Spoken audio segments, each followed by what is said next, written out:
Hey everybody, it's Peanut Butter Kong, and in today's video, I'm going to show you how you can set up an auto cooker system. With an auto cooker system, there are two basic things that you'll need.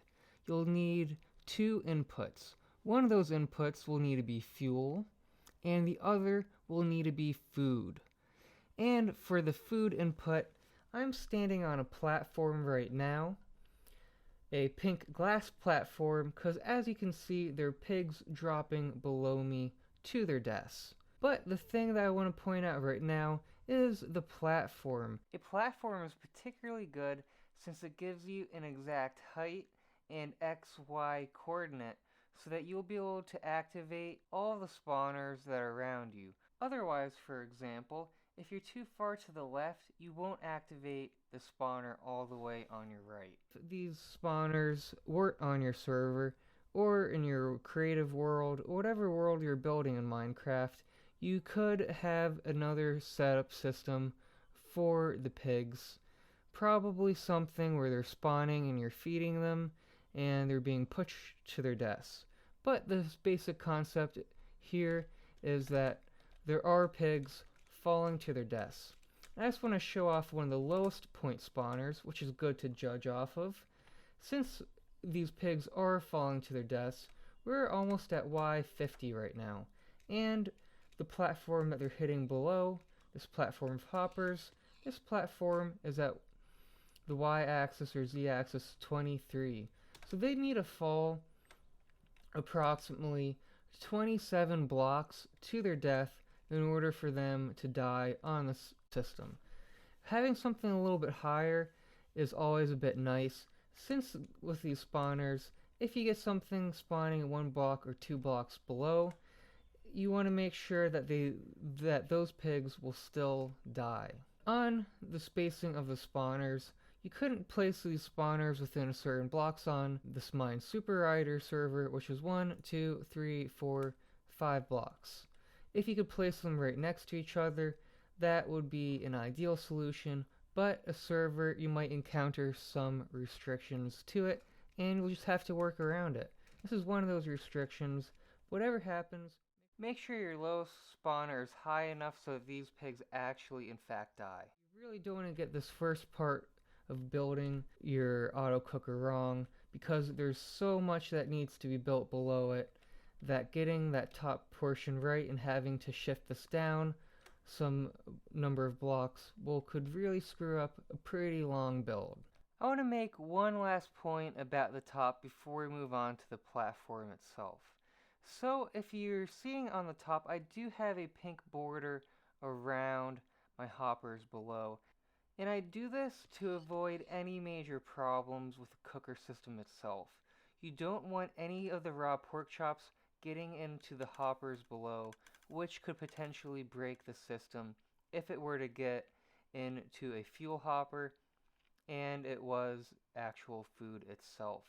And on a server, I always like to be a little bit cautious because weird things could potentially happen with the pigs drifting out of the XY alignment from that fall damage. If you happen to experience a problem with this, just check inside any furnaces, especially ones that are unlit. I'm going to be talking now about the platform that these pigs are dying on. This is just a wall of hoppers. They're all facing in the same direction. But what they're doing is they're facing in the direction of these chests right here. I do want to point out something quite important with these double chests with 2 hoppers below each chest. These are there to maximize storage. And you want to maximize the storage of the raw pork chops because the throughput of your furnaces might end up being too high for the amount of pigs that you're killing at that time. So you want to make sure that your furnaces are always on, and one way to do that is to have extra storage of raw pork chops going into your furnace system. So after the excess capacity area, we have a circular or a loop system. And as you can tell, this hopper on the bottom right hand corner is facing this hopper next to it, which has a line of hoppers all facing the same way. And this will be true for all of the corners throughout the system. One of the reasons that you'll want to do this is that all of your raw pork will circulate across all of these rows of hoppers. From the circular diagram, there's a hopper beneath it right here that's touching it. In this hopper, we'll pull all the raw pork chop all the way down into the furnace system so that the last one will be lit. One of the reasons why I'm using pigs in this auto cook system is for the fact that pigs only drop raw meat. That's their only drop. If you were to use cows in this setup, you'd have to have some kind of auto sort system, since cows drop both raw meat and cowhide. The same principle applies to sheep. Sheep drop both raw mutton and wool, so you'd need to sort out that secondary drop. In this case, I don't have to have any system to sort out a secondary drop, since pigs just drop raw pork. This really simplifies the design and takes out unnecessary hoppers that you might otherwise need to set up a sorting system. As you can tell, there are already a large number of hoppers used in this setup. So that basically wraps up the first major input that you need in a cooker system, which is the food input. We are going to be moving on to the second major input you'll need in the cooker system, which is the fuel component. So up here is where we start with our second major input, the fuel. As you might be able to tell, that is a blaze spawner above an empty pool right now. We are going to be flipping around to show another pool that currently has blazes in it. And as you can tell, that blaze spawner will be spawning blazes into the middle, and there's a hole in the middle for the blazes to go. The reason why I'm concentrating these blazes down that hole is because players will need to hit the blazes for the blaze rods to drop. If I were to use the water to drown the blazes and to kill them, they would not drop any blaze rods.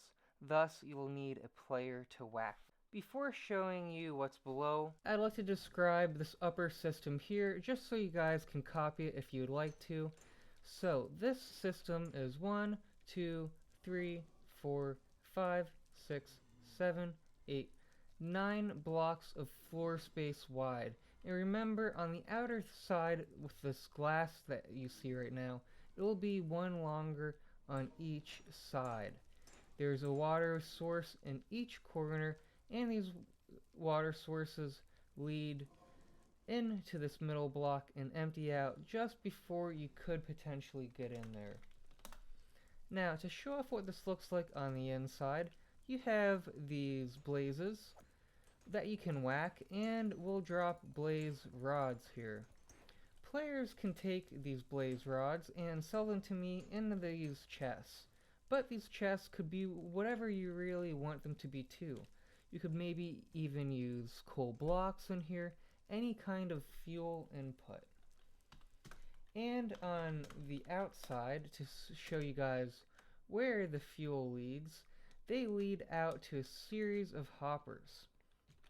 And these hoppers also will lead into a series of chests, a series of double chests with 2 hoppers below it, and that's really just to add extra storage. Since in this case, I want to make sure I have a ton of fuel for this very large cooker setup system that I've created here. So, now let's talk about where the fuel actually leads. The fuel will lead in a loop circular pattern, like the other one, so that all the blaze rods will always be distributed evenly throughout this whole process. And there's a hopper right below every other hopper system, as you can see here. These are the hoppers that will contain the blaze rods, and they're just leading in one direction inwards into the cooker system. And I'd like to show off the end here because it's a little bit more simplified. These are the blaze rods. These are the blaze rods that are pulling from that loop system into it, and then you'll have another hopper that's actually facing towards the furnace itself. That hopper is facing in the back of the furnace so that the fuel rod will actually go into the furnace.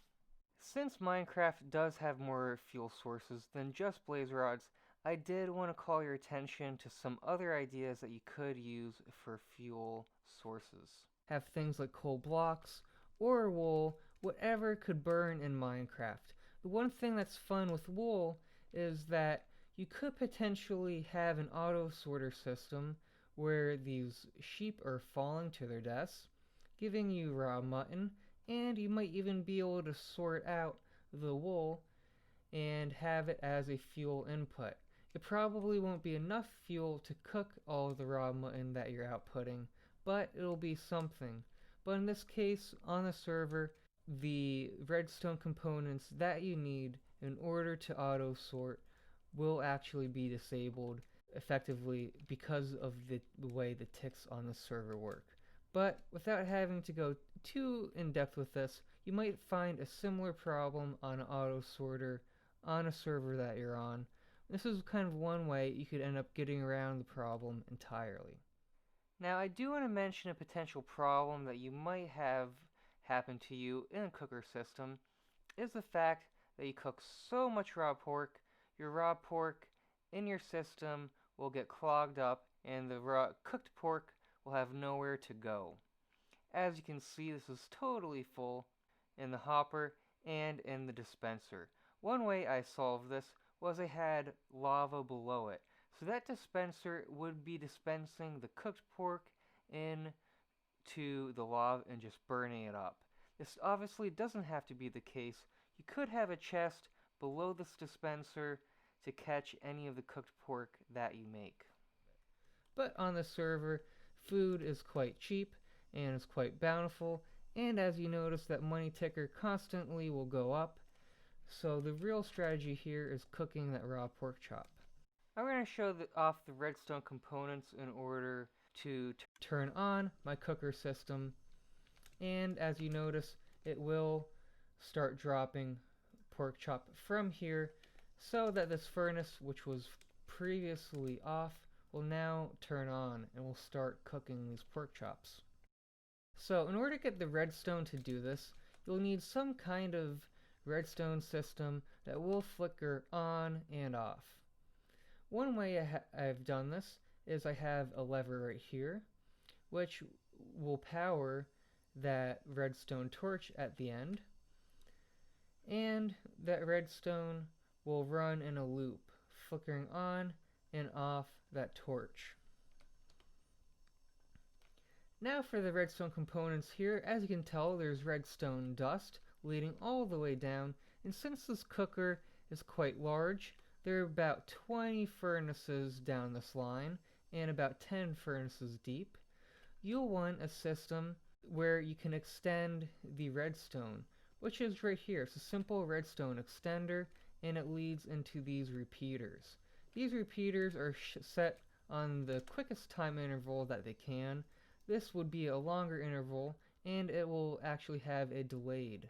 But if you have on the shortest setting, it will dispense all of this cooked pork chop out quicker than it would otherwise. So, once you've had this redstone system, that is flickering on the cooked pork chops, so all of these furnaces, when they're lit on, will be dumping pork chops out. You'll want to make sure that they're all connected to each other.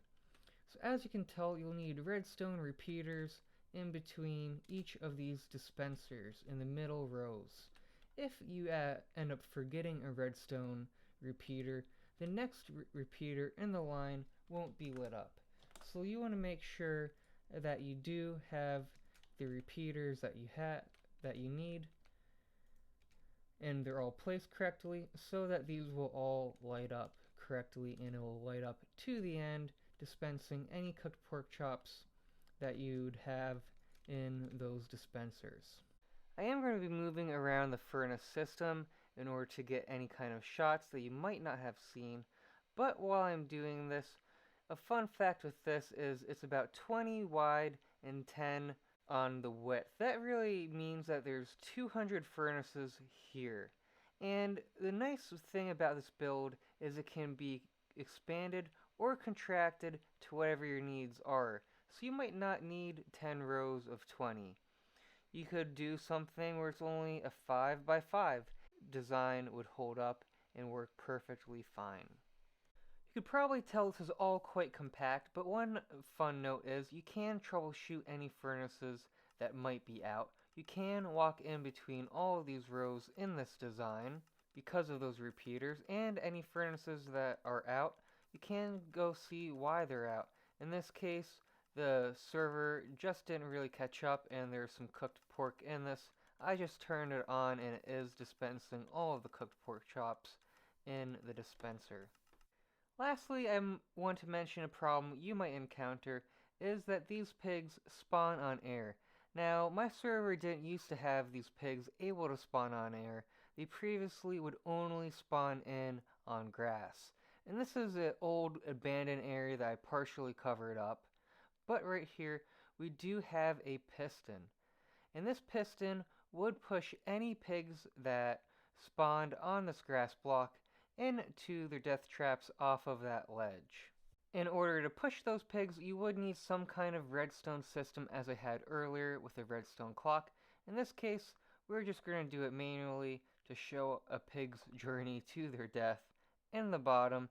And a fun note here is this small space that I have here. It used to be my cooker setup space, so it's just an example of how much you could potentially change the old versus the new cooker system in terms of size. I really hope this helped everyone out who watched this video and make this auto cooker.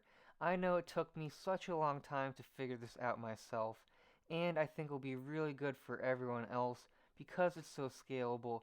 You could make it larger or smaller. And on a final note, just thanks to everyone who's been watching my videos recently. It helps support my channel so much. I'm so grateful to everyone who's been watching me as an early YouTube creator. Thank you all so much.